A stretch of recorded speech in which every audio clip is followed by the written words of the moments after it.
नमस्कार दोस्तों, आप सभी का आपके अपने YouTube channel MP study IQ GK के YouTube चैनल पर बहुत स्वागत है। फ्रेंड्स, आज की वीडियो हम रीजनिंग के प्रेडिक्शन को लेकर आए हैं, जो कि आपके RRB, NTPC, SSC GD, RP constable, इसी प्रकार के गवर्नमेंट एग्जाम में पूछे गए हैं। यदि आप एसएससी आरआरबी किसी भी एग्जाम की तैयारी कर रहे होंगे तो आपके एग्जाम के लिए रीजनिंग के ये सभी प्रेडिक्शन बहुत ही महत्वपूर्ण हैं। तो चलिए बिना देरी किए अपने क्वेश्चन को आगे बढ़ते हैं और देखते हैं कि किस प्रकार के रीजनिंग क्वेश्चन आपके एग्जाम में पूछे जाते हैं और उन क्वेश्चनों को हल करने का सबसे आसान तरीका क्या हो सकता है। पहला क्वेश्चन दिया गया है कि निम्नलिखित प्रश्न में दिए गए विकल्प में से विषम संख्या समूह का चयन कीजिए। बताना जो आपका 4 ऑप्शन दिया गया है, इसमें से विषम कौन सा है। विषम अर्थात अलग, यानी जो 3 ऑप्शन हैं एक ही नियम से उसमें लॉजिक लगेगा, जबकि एक ऑप्शन में अलग नियम लगेगा। बस हमें अलग की पहचान करना है, यानी विषम की पहचान करना है। कभी क्या होता है, इस विषम की जगह पे असंगत दे देता है कि असंगत की पहचान कीजिए, तो आपको उसमें यदि इसमें असंगत लिखे, विषम लिखे, तो क्या करना है, आपको अलग की पहचान करना है। तो चलिए देखते हैं। जो आपका अक्षर दिया गया है हम पहले संख्या में काउंट कर लेंगे तो हमें आसानी से आंसर मिल जाएगा। यस आता है 8 पे, आई आता है 9 पे, यल आता है 12 पे। आगे देखते हैं, ओ आता है आपका 15 पे, ओ के बाद अब क्या है आपका पी आता है 16 पे, यस आता है आपका 19 पे।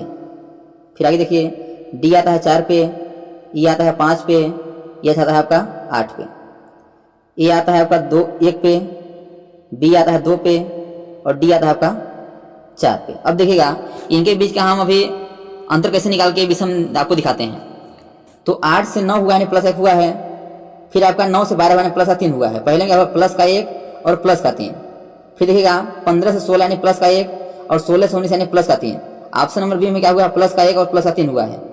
ऑप्शन नंबर सी देखिएगा, 4 से 5 यानी प्लस का 1 और 5 से 8 यानी प्लस का 3, यानी प्लस का 1 और प्लस का 3। ऑप्शन नंबर ए में क्या हुआ, प्लस का 1 और प्लस का 3। ऑप्शन नंबर बी में क्या हुआ, प्लस का 1 प्लस का 3। ऑप्शन नंबर सी में क्या हुआ है, प्लस का 1 प्लस का 3। और ऑप्शन नंबर डी देखिएगा, 1 से 2 हुआ यानी प्लस का 1 हुआ है और 2 से 4 हुआ यानी प्लस का 2 हुआ है।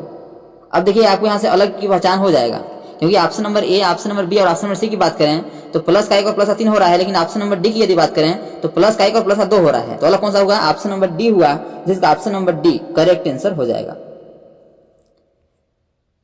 नेक्स्ट दिया गया है कि नीचे दी गई कौन सी उत्तर आकृति प्रश्न आकृति को पूरा करेगी। बताना है कि जो आपका यह प्रश्न आकृति दिख रहा है, इसमें से कौन सा उत्तर आकृति इस प्रश्न आकृति यानी इस क्वेश्चन मार्क जहाँ पे कौन से ऑप्शन को हम रख देंगे आपका आकृति पूरी हो जाए। तो ध्यान समझिएगा आप कैसे इस क्वेश्चन को हल कर सकते हैं। देखिएगा आपको यहाँ से 2 बिंदु दिख रहा है जो कि काला है, इसमें आपका 2 बिंदु दिख रहा है, तो यहाँ भी आपको 2 बिंदु होगा जो कि काला होगा, काला से भरा होगा।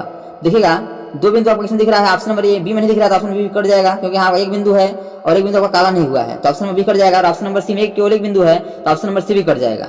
इस प्रकार से आप ऑप्शन को काट सकते हैं। अब आपको बचा 2 ऑप्शन, तो ऑप्शन नंबर ए देखेंगे तो ऑप्शन नंबर ए में क्या किया है, काला करने के बाद बीच में आपको सफेद कर दिया, लेकिन यहाँ कहीं भी आपका बीच में सफेद नहीं दिख रहा है, तो ऑप्शन नंबर ए भी कट जाएगा। तो option number D correct answer हो जाएगा।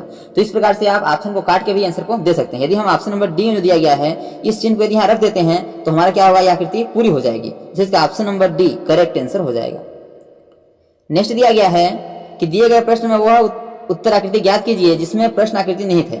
बताना है जो आपका यह प्रश्न आकृति है यह किस उत्तर आकृति में निहित है। तो ऑप्शन नंबर ए में बात करेंगे तो ऑप्शन नंबर ए में क्या किया है, इसे डबल प्रकार से कर दिया है, डबल किया है, तो ऑप्शन नंबर ए आंसर नहीं होगा। ऑप्शन नंबर बी में भी नहीं होगा।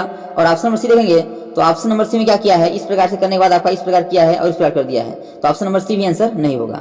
तो बचा क्या, ऑप्शन नंबर डी बचा, इसे option number D correct answer हो जाएगा। अब किस प्रकार इसमें निहित है, ध्यान दीजिएगा, ये आपका इस प्रकार से आकृति इसमें दिख रही है, इसके बाद आपको इस प्रकार से किया है, तो आपका यदि इसको नहीं करते हैं हम तो ये आपका वही आकृति सेम टू सेम दिखेगी जिस प्रकार से आपका इसमें आपका प्रश्न आकृति में दिख रहा है। इसका option number D correct answer हो जाएगा। नेक्स्ट दिया गया है, यह क्वेश्चन आपका पासे से पूछा गया है कि नीचे एक पासे की 2 स्थितियां दी गई हैं, आर वाले फलक के विपरीत फलक पर क्या होगा।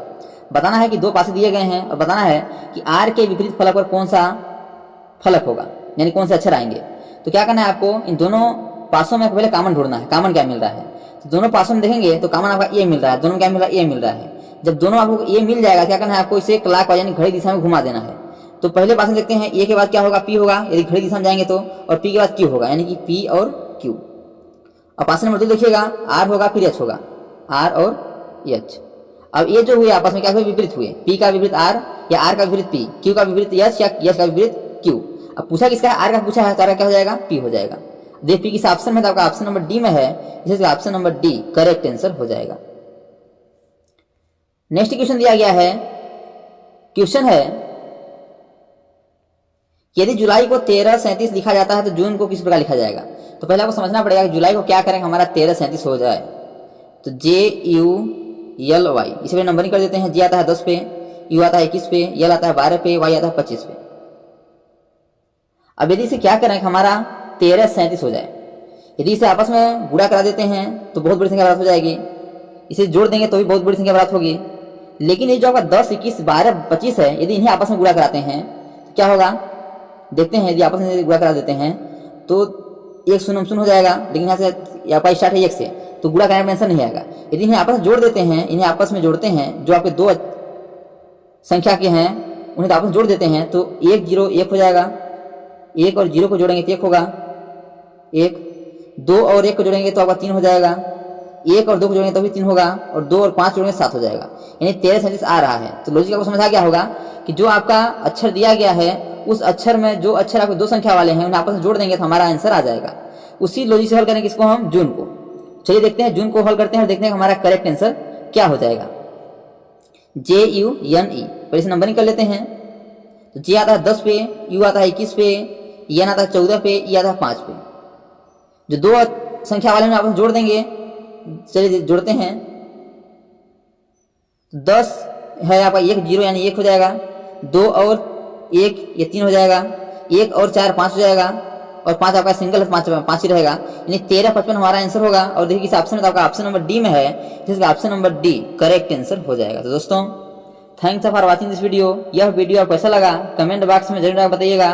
और इसी प्रकार के ऑल गवर्नमेंट एग्जाम पूछे जाने वाले GK, GS, math, reasoning, Hindi, current affairs और लुसेंट संबंधी क्वेश्चन पाने के लिए हमारे यूट्यूब चैनल को लाइक, शेयर, सब्सक्राइब कर बेल आइकन को प्रेस करना भूलिएगा, ताकि जब भी नई वीडियो अपलोड सबसे पहले नोटिफिकेशन तक पहुंचे। तो आज तक इतना ही, मिलते हैं नेक्स्ट वीडियो में। तब तक के लिए जय हिंद, वंदे मातरम।